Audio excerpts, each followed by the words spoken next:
BNP জামাতের আন্দোলনের ডাককে যা ভয় না পায় তার থেকে বেশি আওয়ামী লীগের সন্ত্রাস এবং ফ্যাসিজমকে মানুষ ভয় পায় বেশি। সন্ত্রাস, নৈরাজ্য, হত্যা, খুন, রাহাজানি, ধর্ষণ এগুলির জনক হচ্ছে আওয়ামী লীগ। একেবারে স্টাবলিশড।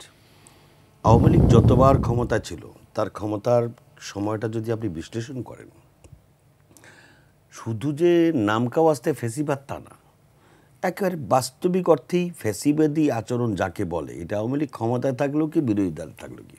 বিএনপি জামাতের আন্দোলনের ডাককে যা ভয় না পায় তার থেকে বেশি আওয়ামী লীগের সন্ত্রাস এবং ফ্যাসিজমকে মানুষ ভয় পায় বেশি।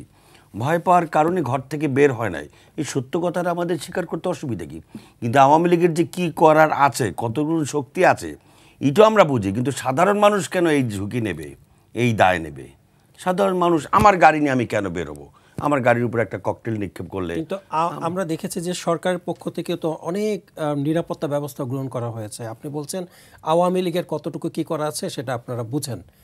বাংলাদেশের প্রথম ইমিউনিটি বুস্টার সমৃদ্ধ ফ্যান্টাস্টিক হ্যাপি এনার্জি বিস্কিট। কিন্তু যদি তাদের কিছু করার ক্ষমতাই না থাকে তাহলে এত নিরাপত্তা ব্যবস্থা, এত আয়োজন। ওই যে বললাম, এই দেশের সন্ত্রাসী কর্মকাণ্ডের জন্য ওস্তাদ হচ্ছে আওয়ামী লীগ, এবং মানুষকে কিভাবে আতঙ্কিত করতে হয়, পরিস্থিতি কিভাবে ঘোলাটে করতে হয়, এই বিষয়ে আওয়ামী লীগ অনেক অভিজ্ঞ, এবং তাদের কাছে টাকা আছে, তাদের কাছে অস্ত্র আছে, এবং তাদের লালিত পালিত কিছু কুকুর এখনও বিভিন্ন জায়গায় রয়ে গেছে, যেটা আমাদের অনৈক্যের কারণে, ফ্যাসিবাদ বিরোধী যে শক্তি, সেই শক্তির অনৈক্যের কারণে তারা বিভিন্ন জায়গায় সুবিধা নিচ্ছে।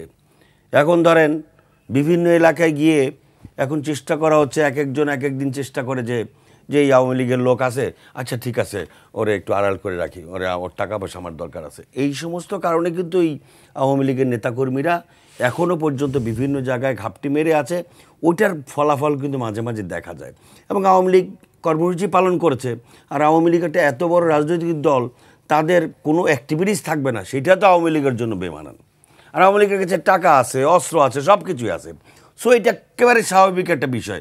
এটা যে কেউ, একটা বড় জামাত ইসলামী, বিএনপি, আওয়ামী লীগ, এদের মতো রাজনৈতিক দল, তারা যদি কোনো কর্মসূচি ঘোষণা করে, হিংসাত্মক বা নৈরাজ্যকর পরিস্থিতি এড়াবার জন্য মানুষ ঘরের মধ্যে থাকবে এসব।